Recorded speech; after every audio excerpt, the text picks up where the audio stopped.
Good morning. We will call to order our MAPS for Citizen Advisory Board meeting for December 5th, 2024. Moving to item 2, items for individual consideration. A, approve minutes for the November 7th, 2024 MAPS Citizen Advisory Board meeting. They were included in the packet that was sent out. Are there any corrections, updates, modifications? Okay, if not, take a motion in a second. Please cast your votes.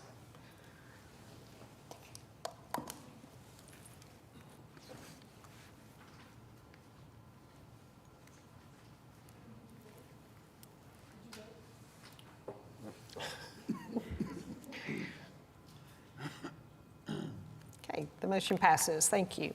Moving on to item 2B, receive the MAPS 4 monthly financial report ending October 31st. Mr. Todd. Thank you, Madam Chair. You have in your packet your financial report. On the revenue side, for the month, total revenue of $12,329,281, fiscal year of $48,793,032, and a total of $607,899,155. On the expenditure side for the month, $4,403,923, fiscal year $24,156,030, and a total of $239,219,247. And I want to draw your attention that we are still 3.1% above predictions. And after all of our Christmas shopping, that will be higher, I'm sure. Any questions about the financial report? Okay, if not, take a motion in a second to receive those. Please cast your votes.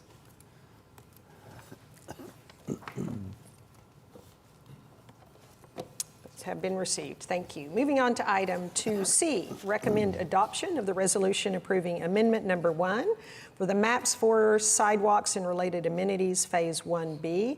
You see the vicinity there. For a bid and accepting unit price to EMC Services and approving contract and bonds. Happy to be bringing you another sidewalk project, another group to be constructed. This was bid in the usual way, and we bring it to you for award. Okay. Any questions? Not. Take a motion in a second to approve.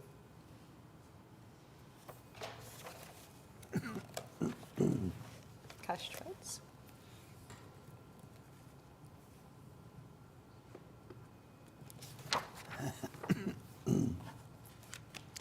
Stands approved. Thank you. Moving on to item 2D, recommend approval of preliminary report MAPS 4 sidewalks and related amenities phase 2B.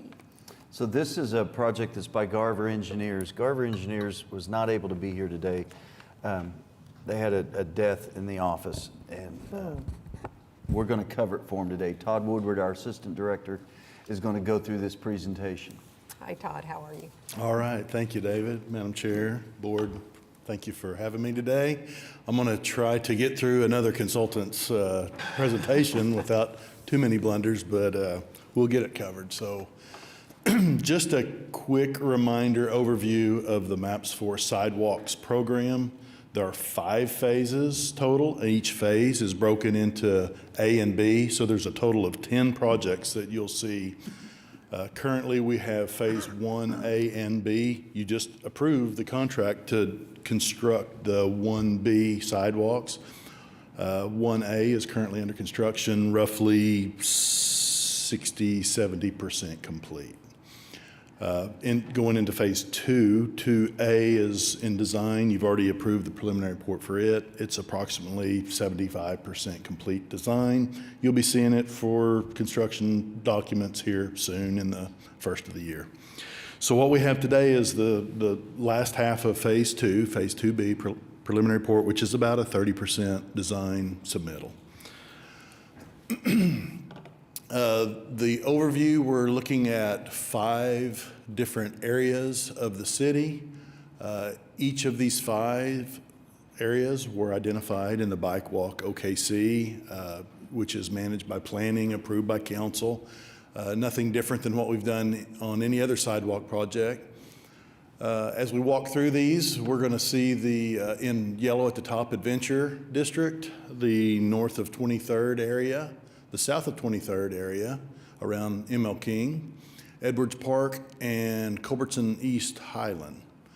Our goals are to create a walkable community, connect people to places, improve pedestrian safety. And our budget is just a little bit under $4 million.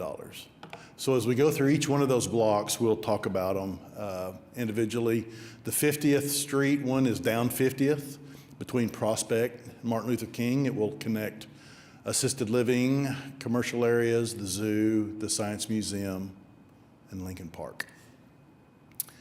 Edwards Park area will be on Grand from Northeast 10th Street north up to 16th. The pedestrian connections will be an assisted living center, some commercial areas, Edwards Early Education Center, Community Hope Center, Edwards Park, and a connection to the Katy Trail. North of 23rd goes up to, it's bound by 30th from Kelly to ML King. We've got Class and SAS, Northeast High School, or actually it's SAS at Northeast. You can tell my old Maps for Kids days are still ingrained in my mind. I'm calling them what they were 10 years ago. So Thelma Parks Elementary, Phillips Park, some commercial areas along 23rd, and then some bus stops. Culbertson East Highland, we're on Lottie and Kate between 12th and Northeast 8th. OU Health Complex connections and a senior living.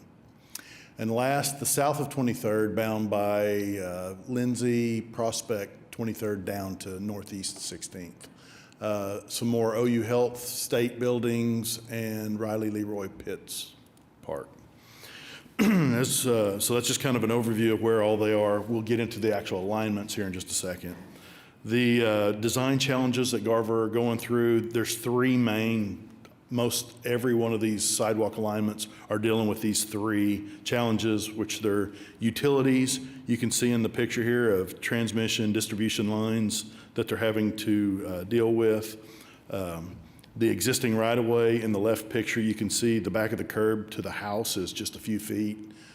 Poses quite a problem when you're trying to design a sidewalk along there. And then last is ADA compliance for 100% of our project. Red lines are the actual proposed alignments, and we'll go into each one of these boxes and show you where the sidewalks are proposed. So back up to 50th Street, it's on the south side of 50th Street. It'll be a 5-foot sidewalk with a 2-foot landscape buffer, and then that's on the back side of the curb. If that landscape buffer is not there, you'll see a 6-foot sidewalk connected directly to the back of the curb. If you notice, there are some blocked out areas. Those represent good existing sidewalk that we're going to reuse to try to make our funding go as far as we can. No need to take out sidewalk that's compliant, that meets all of our current requirements, which are width, condition, ADA. We're going to leave them in there. As you can see, there's a spot right here. There's a spot here. Some of the existing conditions you see within that district. On the left, there's some pedestrians, pole signage, some ramps, but they lead to nowhere. You can see the sidewalk trail in the background. We'll be connecting to that. Center picture is an existing sidewalk that does meet all of our requirements that we'll be connecting to. And on the right is just a overall typical condition of how things look out in the field currently. In the Edwards Park area, we're on the east side of Grand, north side of 10th Street. You can see those two little kickers kind of look like fangs off of the sidewalk. Those are the actual connections into the park to the trail sidewalk that is located within the park. You have a 6-foot sidewalk here connected directly to the back of the curb with no landscape buffer. Some of the challenges here in the existing conditions are a lot of landscape in the left, an existing newer but non-compliant sidewalk there in the middle. That is not a 6-foot sidewalk that's connected directly to the back of the curb, so it will either be extended in width or it'll just be removed and replaced. Then on the right, justification why we need to be putting these sidewalks in. You can see a well-beaten path in the grass, and justification why we need to continue on with this sidewalk. North of 23rd, we're up on 30th. We're on the east side of Prospect, and then we're doing a little bit, couple blocks on Jordan Avenue. You'll see, because we're not on major thoroughfares, we're on some smaller, more local streets. Standards are 5 feet on the back of the curb without the landscape buffer, so it'll be a little bit more narrow, but 5 is still very, very adequate. Some of the current typical conditions, right here we've got a drainage flume that we'll have to build a structure over the top of to maintain the drainage there.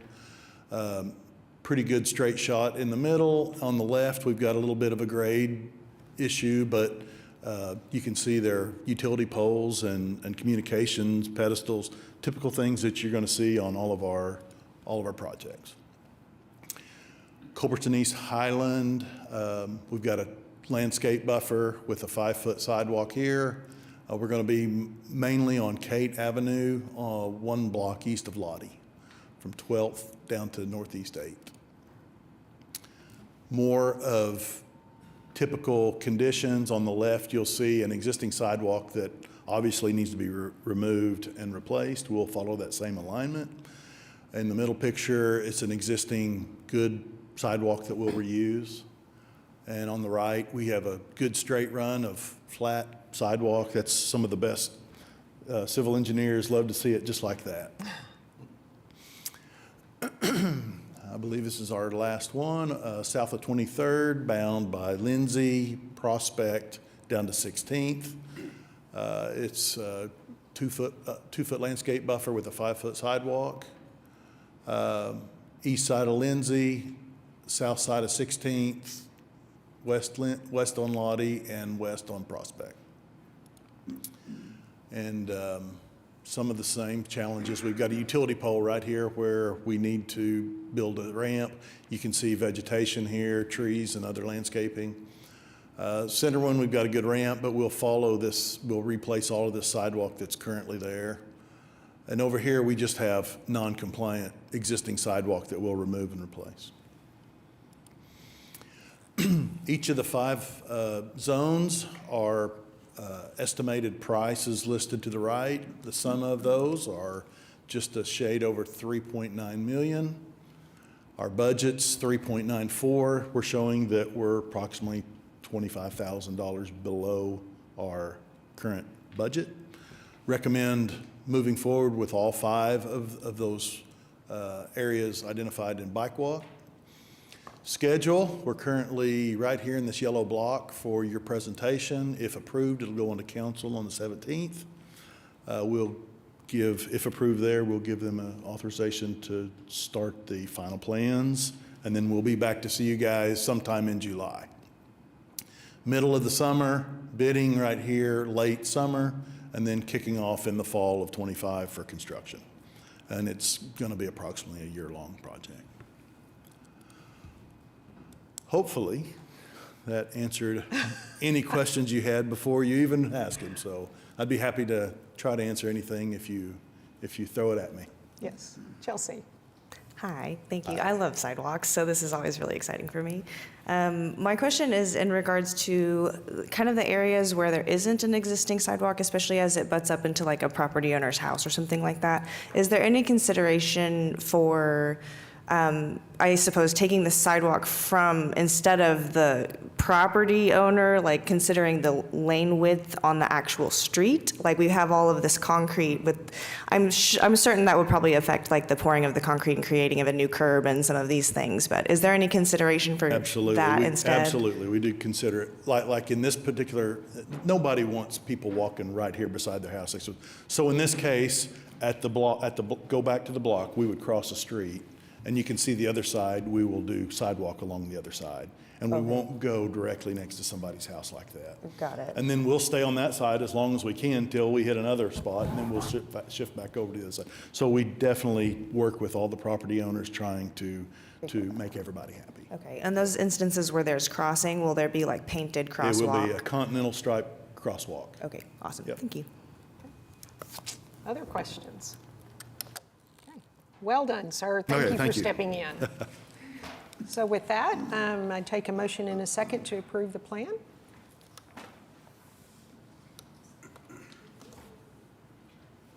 Please cast your votes.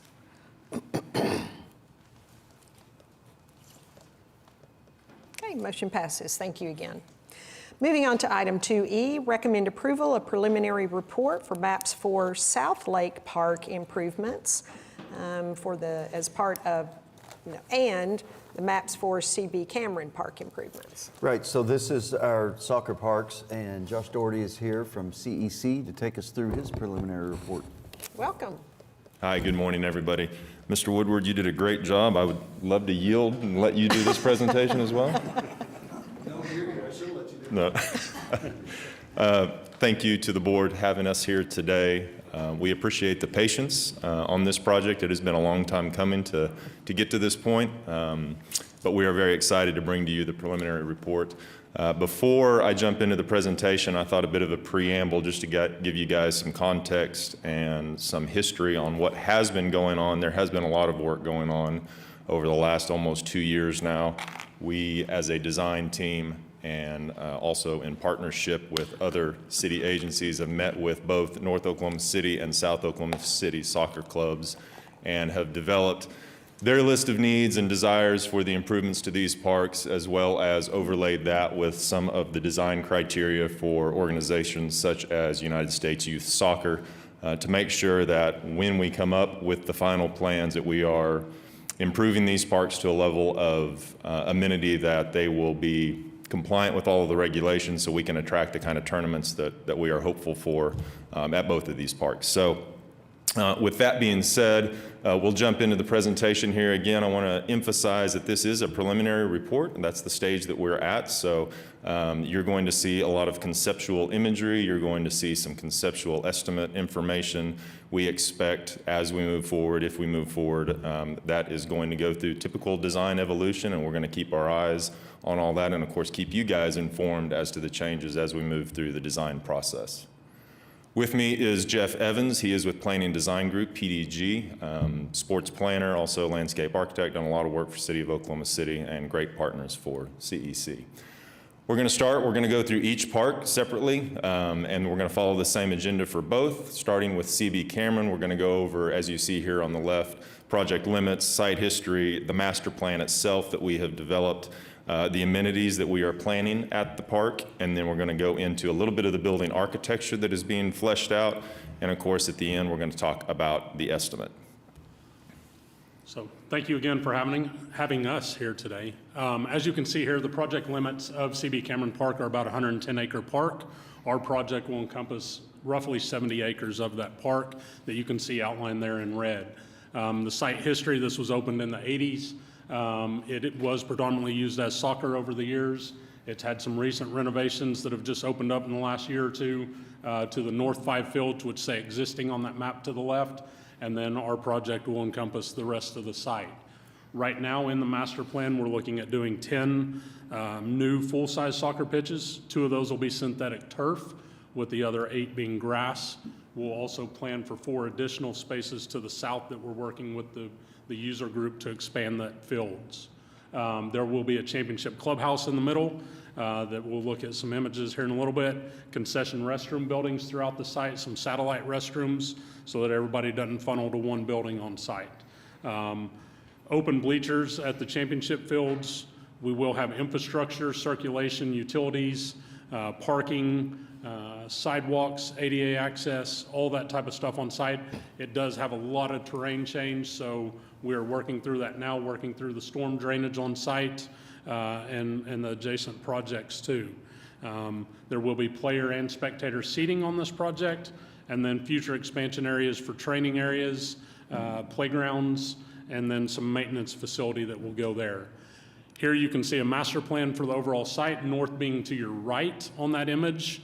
Just because of the orientation, we had to rotate it there. So you can see the 5 fields, which is labeled number 1 to the right side of the page. And then over to the left, number 2 is the core area, and those are are 10 fields there with the 4 additional expansion ones to the south. As part of this project, we will show you a couple example images of what this is going to look like. And so the core area here will have the clubhouse and the championship area with hospitality suites. It'll have offices, it'll have medical areas. Josh will get into some of that architecture here in a minute, but this is just your overall site of the core area. A blow up of that area as we started rendering it and working through the design ideas with the user group. Some of the field amenities looking across the site with the building in the middle, the championship fields there to the right side of the building, 1 synthetic turf, 1 grass. The yellow arrows that are on the right side of the image there represent some of the gateway image into the site that'll be depicted on this next slide. And some of these will evolve, but this ties into some of the existing architecture, some of the existing signage that's used there already and plays off of some of that. Some of the seating areas that'll be within the site, I believe you've seen some of these images, but this is seating areas that can be used for between games. It can be used for teams to hang out. You can actually view the games from these areas. It'll be graded in a way that you can look down on some fields and be at field level on some of them. Some of the core area with shaded seating, picnic areas, places for people to hang out again between games, view the fields, have food, whatever. This would also house some tournament staging areas as well. The core area between the championship fields, the grass field being on the right, the synthetic field being on the left. Shaded seating, as we said, that some of that will be bid as alternates. The viewing area will be part of the base bid, but the shade is part of the alternate bid. We hope to get that in the budget. So diving into the architecture of the clubhouse itself, you can see here the program of spaces that are currently scheduled for the facility. Again, this is a preliminary program. We've worked through a lot of the adjacencies for these spaces, but I would expect slight changes as the design evolves. But you can see the things that Jeff had mentioned. It's about 7,000 square feet. It's got a 200-person guest suite. We do have private offices and some open plan offices for some of those administrative functions. Probably most importantly for a facility like this, we've got new public restrooms and a concessions area. We also have the medical room, and then we also on the master plan have scheduled 2 satellite concession and restroom buildings as well as a maintenance building. And then the next series of images, again, are just those renderings and the idea of how the architecture is starting to flesh out, trying to pick up on some of the existing architectural vocabulary from phase 1.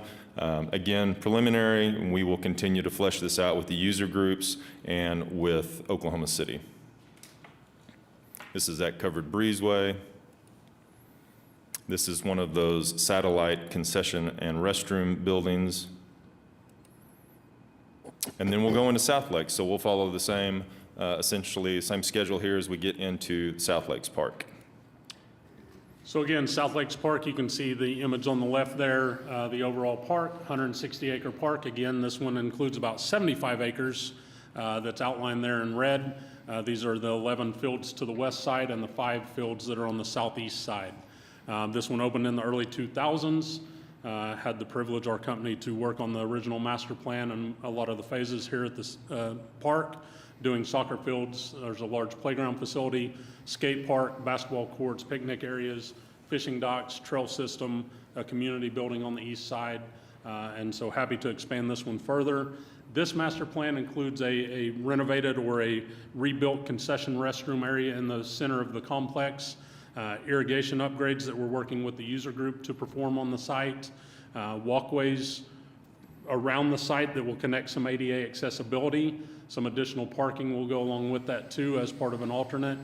The centrally located clubhouse and additional maintenance storage area and building space. So as you can see on the master plan here, the key element to this is 4 and 5 that are in the middle of the site there on the west. One thing that we did not mention there is the infrastructure that goes in this project. One of the big elements is all of the buildings on this site are currently on a septic system, and all of that will be removed, and this will be put on a regular sewer system on the site and tied into the city's sewage system. And so the new building in the middle there will have that, the community building on the east side, and then any of the satellite buildings that go in. This represents the core area. Again, this will house tournament staging areas, areas for people to watch the games on the championship fields adjacent to this area as well. And then this will also have areas for people to hang out, eat food, and just relax during their time off from games. The building will contain a lot of the same elements as the other one. That's kind of the requested items that all these facilities need to host some of these larger tournaments, and so that's what's been designed for. This is the existing drop-off area there on the site. This building will move a little bit closer to the drop-off area than the existing building that's there, and so it will all be ADA accessible with drop-off ability as well. And so again, diving into the specific architecture of this clubhouse, you can see how the spaces lay out. Again, very similar from a programming standpoint. We've got about 1,200 square feet, 150 guest capacity, same open plan offices, same amenity of medical room and concessions and visitor restrooms. And then again, like at Cameron, we've got provisions for satellite concession and restroom buildings as well, and then some additions or upgrades to the existing maintenance facility. Again, here are some conceptual images of how those facilities from an architectural standpoint are starting to play out, being mindful of the material choices to be responsive and respectful of the budget that we have. This is a view of satellite concession restroom building.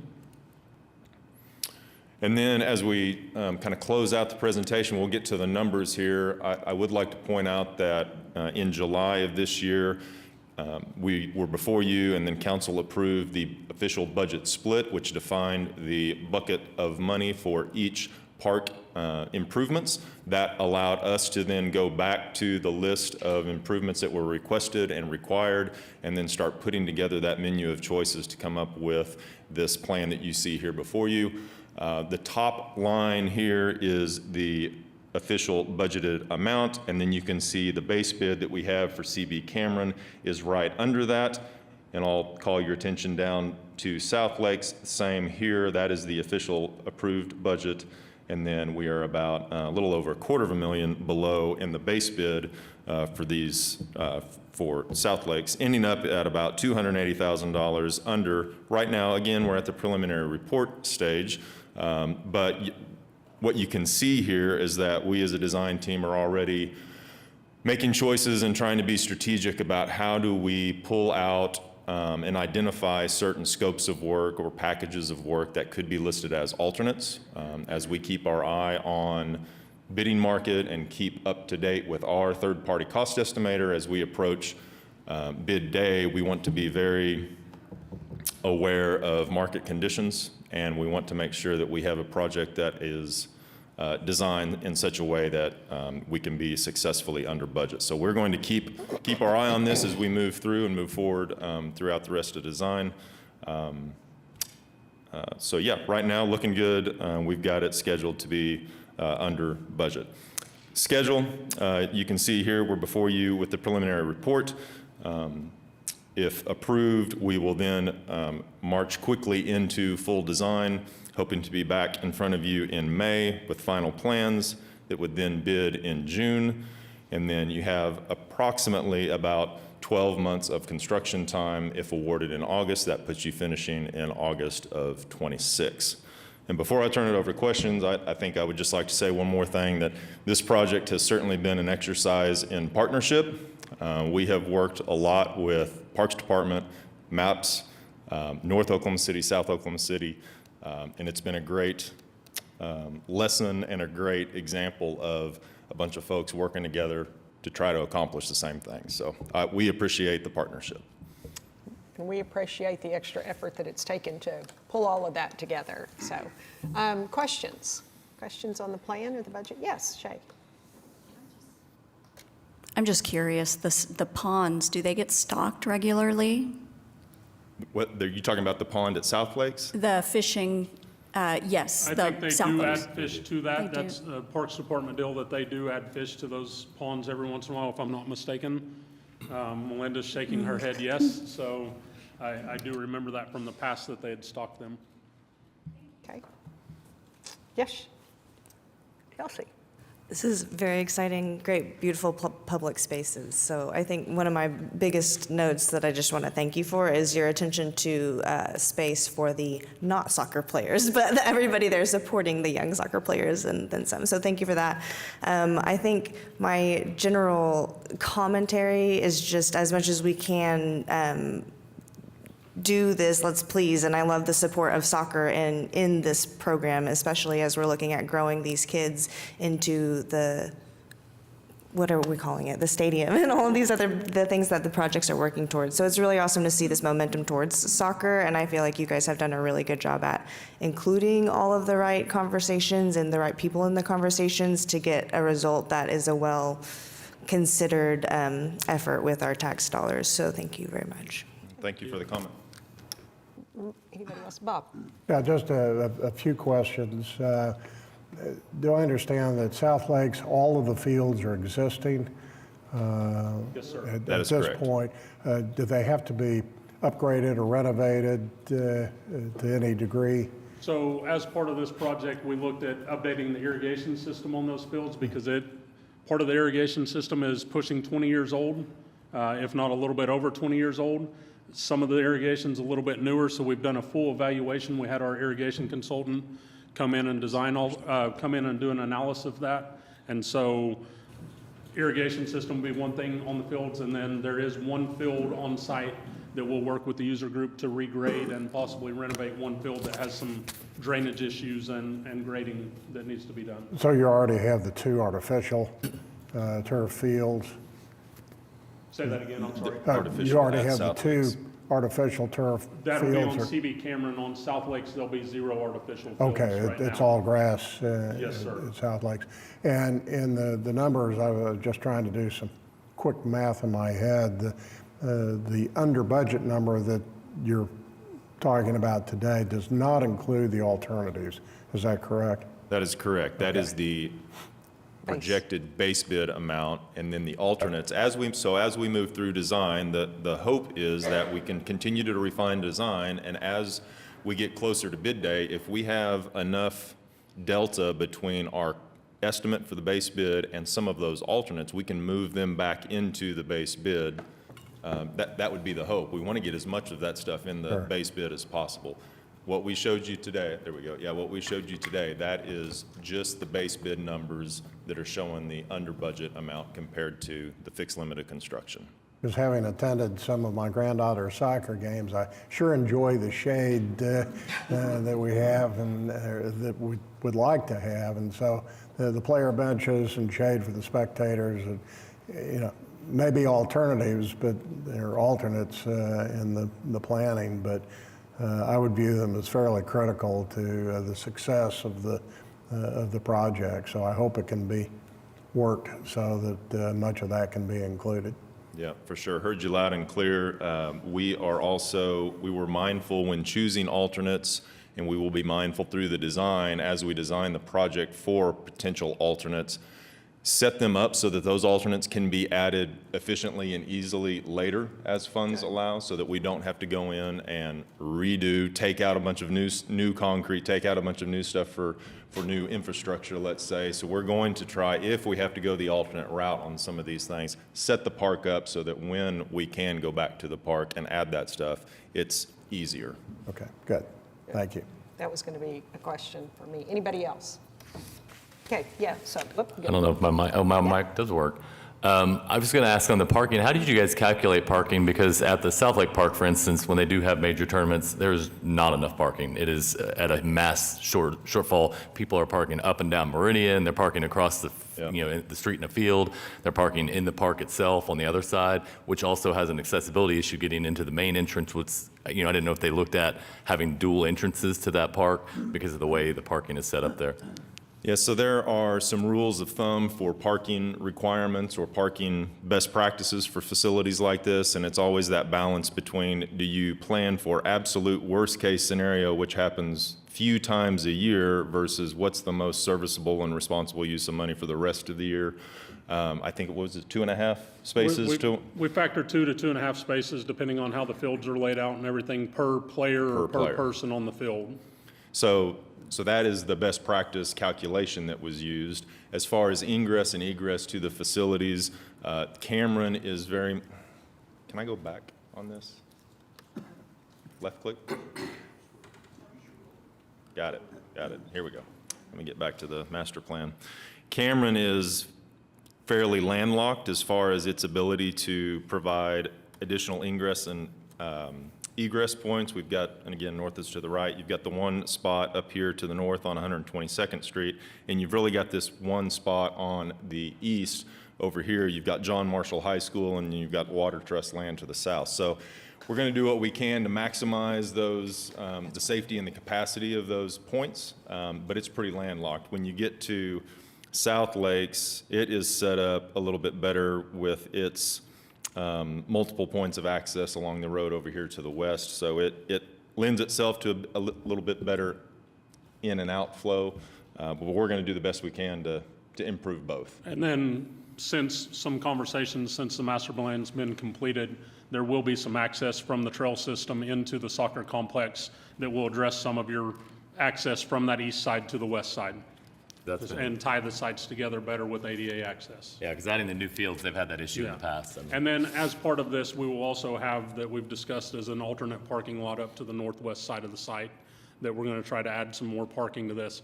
This one, fields have been added, not as much parking's been added, and so it's one of those that it's time to get that going too.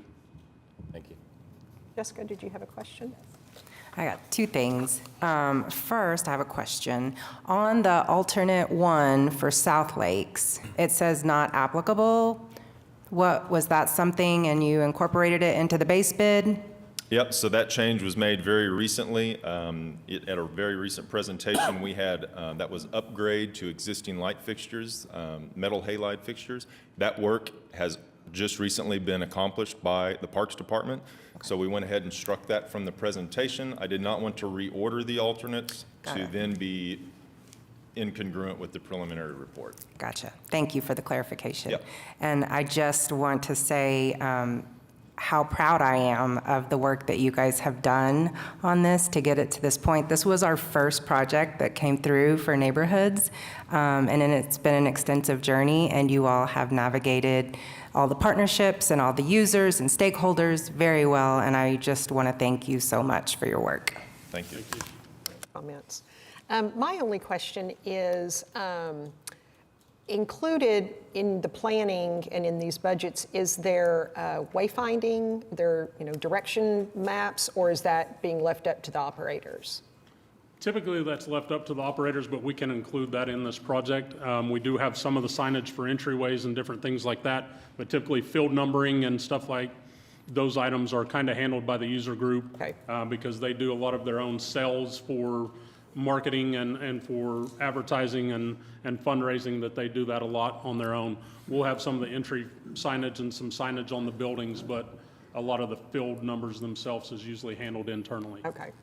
Because they switch these around quite a bit. Okay, I can just envision if we are able to attract some of these larger tournaments, being able to help people navigate through what are pretty large expanses of space, I think will be very important and reflect significantly on user experience. So something to keep in mind for us. Yes. So, sometimes they actually rotate the fields intentionally. Yeah. And so that's why those numbers will change. Where you might have one big field that could be called number one, but that might be changed into 4 little bitty soccer fields for little kids. And then that way they don't overuse a field in a particular way. That makes sense. Okay, thank you. Anything else on this presentation? Okay, thank you both so much for being here. If not, we need to a motion and a second to approve. Please cast your votes. The motion passes. And I just want to echo Jessica and everybody's comments. This was quite a complex project with stakeholders and users and interested parties. So thank you for your patience and your diligence and working through all of that. So moving on to item 2F, recommend adoption of resolution transferring $2,083,400.08 from the MAPS 4th South May Avenue Trail, South May Avenue from Southwest 59th Street to Southwest 74th to project trail alignment. I'm going to handle this one Okay. from the horseshoe here. Ooh. Okay. I wondered why my microphone fell off. Okay, so this has to do with the MAPS 4 Trails funds. And if you recall, in September, we discussed this, and this body approved us concentrating on a trail that would be down May Avenue, because the resolution of intent states connecting South Oklahoma City with the river, going through Bike Walk and OKC, and seeing that May Avenue is priority 3. Public Works also currently has an ARPA project to do the northern piece of this. So Carrie, go to the next slide. They recently took bids, and their plan was from Woodson Park, which is at Grand, and extending all the way down to 74th Street. Okay. They felt that they didn't have the funds to make it all that way, so you can see that they broke it into 3 pieces. There's the base bid that goes from 36th to 59th, and then there's 59th to 66th, and alternate 2 is 66th to 74th. And as they thought, they are only able to fund the base bid. What's the next slide, Carrie? So in order for us to do this project all the way down to Earlywine, that piece would have to be built. Okay. They already have bid it. They have a contractor. They've already designed it. It would save us design fees, and it would save us significant time, which equals inflation also.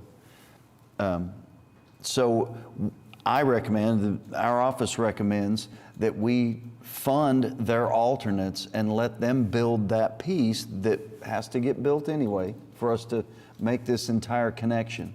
Again, like I said, we save engineering fees by doing it again, or whatever that might look like, and then certainly time. So we're proposing funding their alternates 1 and 2. And this transfer would be in lieu of any other identified current projects? No, it would come out of that $8 million that we had identified for this corridor to get to that place. It leaves us with $6 million. We still have 3 miles to go. We're confident that that is enough to get us where we need to be. I'll tell you that the prices that they saw in those areas were due, if you're familiar with that area, there is a ton of driveways. It's very tight. There's fences right up on the street.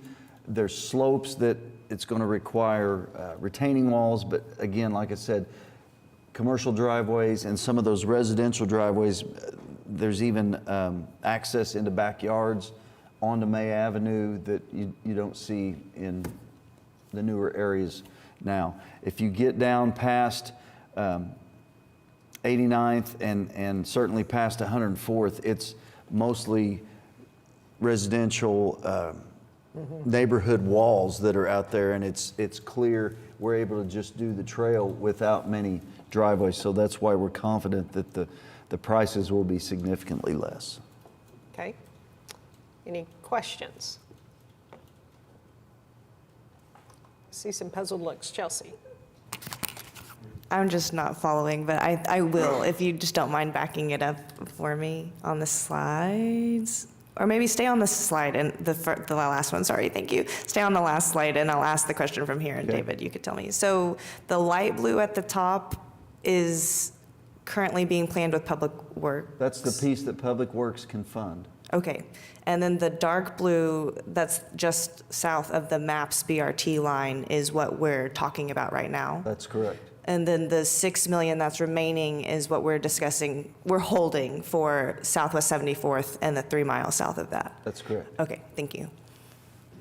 Now, I want to be clear that you won't see this project, the piece that Right. we're talking about, you won't see it. We are going to give this to Public Works, like we have on a couple of other projects. Right. We're going to give it to them and let them finish it. So essentially, the vote is to transfer these funds for use by Public Works. That's right. Okay, Yeah. right. Any questions? Jessica? Oh, no. Any other questions or clarifications? Okay. Well done. Thank you, sir. Okay. So if no further questions, we've got a motion and a second. Oh, everybody else has voted but me. Okay, sorry, I know.